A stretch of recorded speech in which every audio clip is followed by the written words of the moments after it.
Good day, everyone. So, I have been away for a while. I must sincerely apologize for that. And I did announce this story last week, but couldn't get around to doing it. I was out of station for an interview. Now I am back. This is a story, and it is by Ursula Le Guin. It is called The Ones Who Walk Away from Omelas. Now, while I was reading the story, I was in a bit of a conundrum about how to present it because it is a story that is beautiful, beautifully written, and the language just demands to be felt.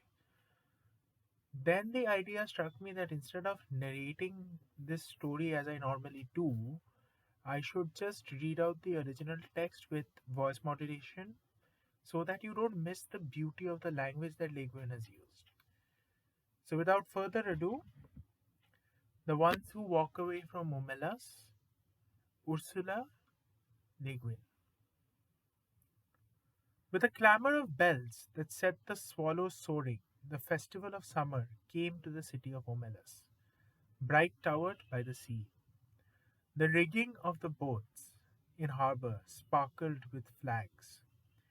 In the streets, between houses with red roofs and painted walls, between old moss grown gardens and under avenues of trees, past great parks and public buildings, processions moved.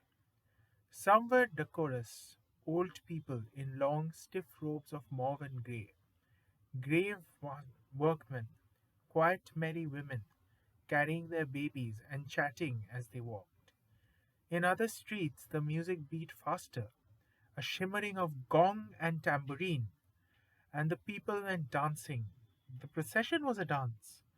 Children dodged in and out, their high calls rising like the swallows crossing flights over the music and the singing. All the processions wound towards the north side of the city, where on the great water meadow called the Green Fields, boys and girls, naked in the bright air, with mud stained feet and ankles and long, lithe arms, exercised their restive horses before the race. The horses wore no gear at all, but a halter without bit. Their manes were braided with streamers of silver, gold, and green. They flared their nostrils and pranced and boasted to one another. They were vastly excited, the horse being the only animal who has adopted our ceremonies as his own. Far off to the north and west, the mountains stood, half encircling Omelas on her bay. The air of morning was so clear that the snow, still crowning the 18 peaks, burned in white gold fire across the miles of sunlit air, under the dark blue of the sky. There was just enough wind to make the banners that marked the race course snap and flutter now and then. In the silence of the broad green meadows, one could hear the music winding through the city streets, farther and nearer and ever approaching, a cheerful, faint sweetness of the air that from time to time trembled and gathered together and broke out into the great joyous clanging of the bells. Joyous. How is one to tell about joy? How describe the citizens of Homilus? They were not simple folk, you see, though they were happy. But we do not say the words of cheer much anymore. All smiles have become archaic. Given a description such as this, one tends to make certain assumptions. Given a description such as this, one tends to look next for the king, mounted on a splendid stallion, surrounded by his noble knights, or perhaps in a golden litter borne by great muscled slaves. But there was no king. They did not use swords or keep slaves. They were not barbarians. I do not know the rules and laws of their society, but I suspect that they were singularly few. As they did without monarchy and slavery, so they got to do without the stock exchange, the advertisement, the secret police, and the bomb. Yet I repeat that these were not simple folk, not dulcet shepherds, noble savages, bland utopians. They were not less complex than us. The trouble is that we have a bad habit, encouraged by pedants and sophisticates, of considering happiness as something rather stupid. Only pain is intellectual, only evil interesting. This is the treason of the artist, a refusal to admit the banality of evil and the terrible boredom of pain. If you can't lick 'em, join 'em. If it hurts, repeat it. But to praise despair is to condemn delight. To embrace violence is to lose hold of everything else. We have almost lost hold. We can no longer describe a happy man, nor make any celebration of joy. How can I tell you about the people of Omilas? They were not naive and happy children, though their children were, in fact, happy. They were mature, intelligent, passionate adults whose lives were not wretched. Oh, miracle! But I wish I could describe it better. I wish I could convince you. Omilas sounds, in my words, like a city in a fairy tale, long ago and far away, once upon a time. Perhaps it would be best if you imagined it in your own fancy bits, assuming it will rise to the occasion, for certainly I cannot suit you all. For instance, how about technology? I think that there would be no cars or helicopters in and about the streets. This follows from the fact that the people of Omelas are happy people. Happiness is based on just discrimination of what is necessary, what is neither necessary nor destructive, and what is destructive. In the middle category, however, that of the unnecessary but undestructive, that of comfort, luxury, exuberance, they could perfectly well have central heating, subway trains, washing machines, all kinds of marvelous devices not yet invented here, floating light sources, fuel-less power, a cure for the common cold. Or they could have none of that. It doesn't matter. As you like it. I incline to think that people from towns up and down the coast have been coming to Omolas during the last days before the festival on very fast little trains and double deck trams, and that the train station of Omelas is actually the handsomest building in town, though plainer than the magnificent farmers' market. But even granted trains, I fear that Omelas so far strikes some of you as goody goody. Smiles, bells, parades, horses, blah. If so, please add an orgy. If an orgy would help, don't hesitate.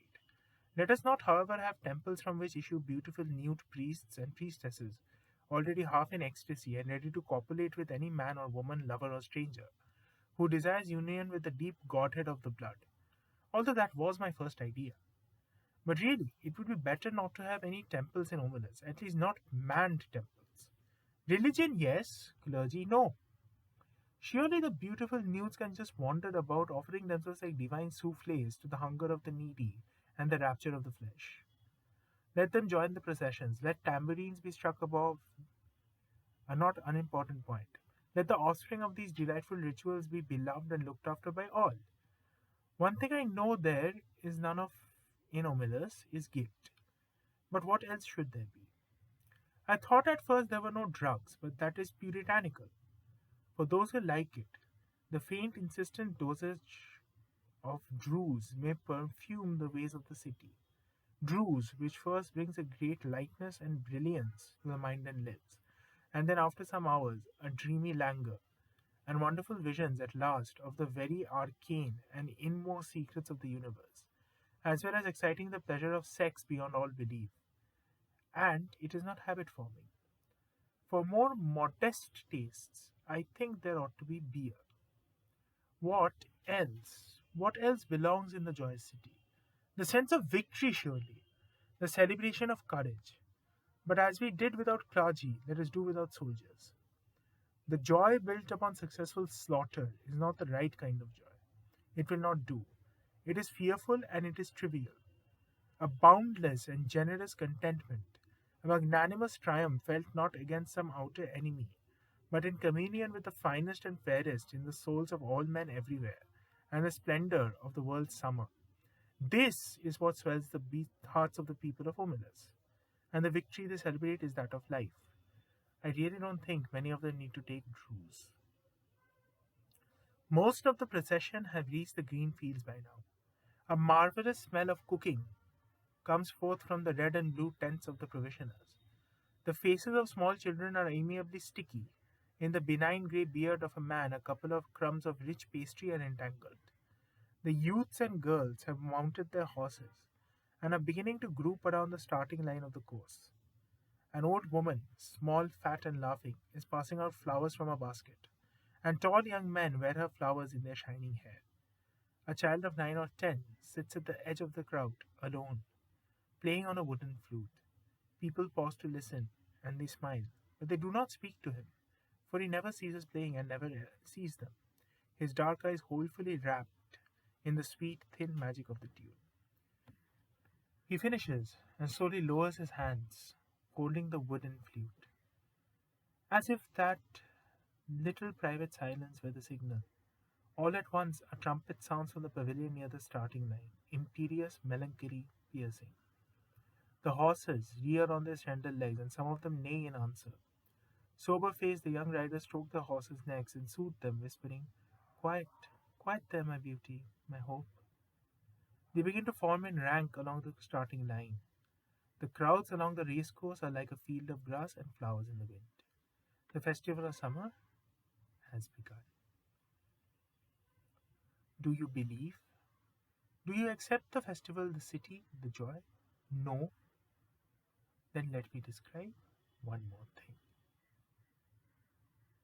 In a basement under one of the beautiful public buildings of Omelas, or perhaps in the cellar of one of its spacious private homes, there is a room. It has one locked door and no window. A little light seeps in dustily between cracks in the boards, second hand from a cobwebbed window somewhere across the cellar. In one corner of the little room, a couple of mops with still clotted foul-smelling heads stand near a rusty bucket. The floor is dirt, a little damp to the touch, as cellar dirt usually is. The room is about 3 paces long and 2 wide, a mere broom closet or disused tool room. In the room, a child is sitting. It could be a boy or a girl. It looks about 6, but actually is nearly 10. It is feeble minded. Perhaps it was born defective, or perhaps it has become imbecile enough through fear, malnutrition, and neglect. It picks its nose and occasionally fumbles vaguely with its toes or genitals as it sits hunched in the corner, farthest from the bucket and the 2 mops. It is afraid of the mops. It finds them horrible. It shuts its eyes, knows the mops are still standing there, and the door is locked and nobody will come. The door is always locked, and nobody ever comes except that sometimes the child has no understanding of time or interval. Sometimes the door rattles terribly and opens, and a person or several people are there. One of them may come in and kick the child to make it stand up. The others never come close, but peer at it with frightened, disgusting eyes. The food bowl and the water jug are hastily filled, the door is locked, the eyes disappear. The people at the door never say anything, but the child, who has not always lived in the tool room and can remember sunlight and its mother's voice, sometimes speaks. "I will be good," it says. "Please let me out. I will be good." They never answer. The child used to scream for help at night and I cry a good deal, but now it only makes a kind of whining. "Eh, ah, eh, ah," and it speaks less and less often. It is so thin that there are no calves to its legs, its belly protrudes. It lives on a half bowl of cornmeal and grease a day. It is naked. Its buttocks and thighs are a mass of festered sores, as it sits in its own excrement continually. They all know it is there, all the people of Omelas. Some of them have come to see it. Others are content merely to know it is there. They all know that it has to be there. Some of them understand why, of course, and some do not.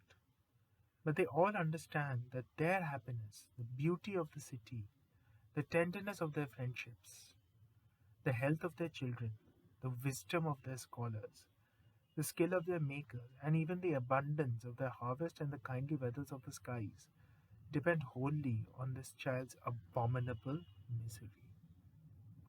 This is usually explained to children when they are between 8 and 12, whether they're, whenever they seem capable of understanding. And most of those who come to see the child are young people, though often enough an adult comes or comes back to see the child. No matter how well the matter has been explained to them, these young spectators are always shocked and sickened at the sight. They feel disgust, which they had thought themselves superior to. They feel anger, outrage, impotence, despite all the explanations.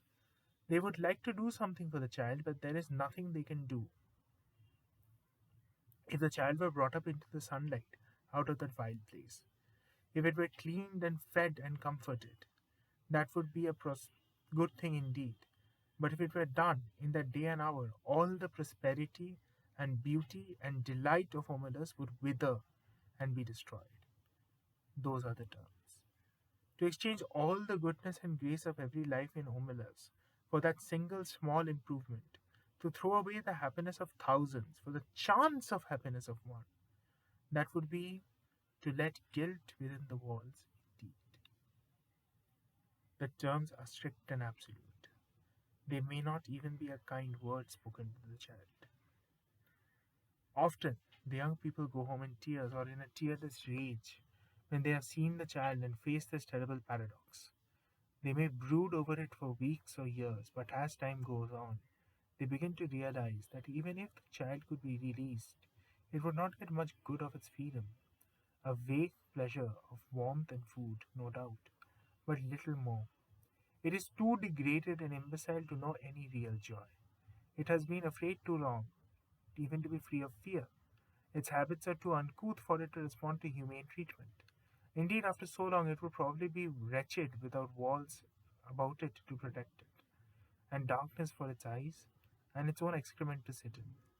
Their tears at the bitter injustice dry when they begin to perceive the terrible justice of reality and to accept it. Yet, it is their tears and anger, the trying of their generosity, and the acceptance of their helplessness, which are perhaps the true source of the splendor of their lives. There is no vapid, irresponsible happiness. They know that they, like the child, are not free. They know compassion. It is the existence of the child and the knowledge of its existence that makes it possible of the nobility of their architecture, the poignancy of their music, the profundity of their science. It is because of the child that they are so gentle with children. They know that if the wretched one were not there snivelling in the dark, the other one, the flute player, could make no joyous music, as the young riders line up in their beauty for the race in the sunlight of the first morning of summer. Now do you believe? Are they not more credible? But there is one more thing to tell, and this is quite incredible. At times, one of the adolescent girls or boys who go to see the child does not go home to weep or rage, does not in fact go home at all. Sometimes also a man or woman much older falls silent for a day or two and then leaves home. These people go out into the streets and walk down the street alone. They keep walking and walk straight out of the city of Homilus through the beautiful gates. They keep walking across the farmlands of Homilus. Each one goes alone, youth or girl, man or woman. Night falls. The traveller must pass down village streets, between the houses with yellow lit windows, and on out to the darkness of the fields. Each alone, they go west or north, towards the mountains. They go on. They leave Homilus. They walk ahead into the darkness and they do not come back. The place they go towards is a place even less imaginable to most of us than the city of happiness. I cannot describe it at all. It is possible that it does not exist, but they seem to know where they're going. The ones who walk away from Homilus. So that was The Ones Who Walk Away from Homilus by Ursula Le Guin.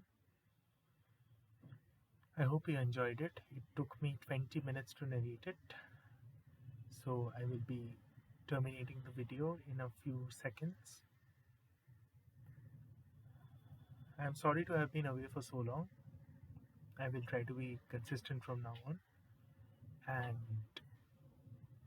without further ado, I will leave you to bask in the aftermath of this story. This is the Bilge Master signing off.